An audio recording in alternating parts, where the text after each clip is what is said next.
La semaine prochaine, je vais assister à la signature d'un livre d'une personne qui a traversé des moments très très difficiles du point de vue de la maladie, Véronique Bournel, et qui en a témoigné dans un livre qui s'appelle Le vertige du silence aux éditions Chèvrefeuille étoilée.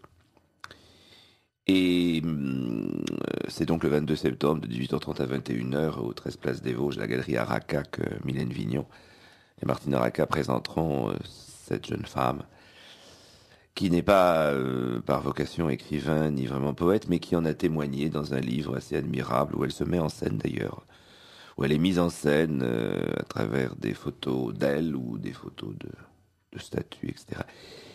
Et là aussi, préparant cette émission autour de Demeure et Parole que nous allons lire à deux voix avec Lisa Maria Winterhalter, qui je le rappelle est aussi comédienne, j'ai lu dans cette sorte de chronique poétique, je n'aime pas beaucoup le mot poétique, ce texte qui m'a paru continuer d'introduire notre entretien de ce matin.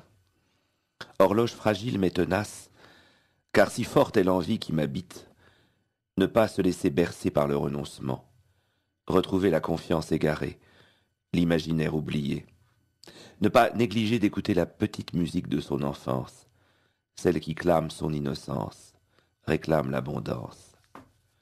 Flamme ardente, persévérance obstinée, fermeté devant l'adversité. Figer les instants de grâce avant qu'ils ne s'effacent, moment fugace. L'intensité ne peut être qu'éphémère.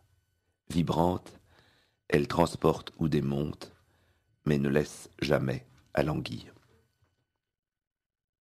Il m'a semblé que cette parole de femme était au cœur de la vôtre. C'est vrai.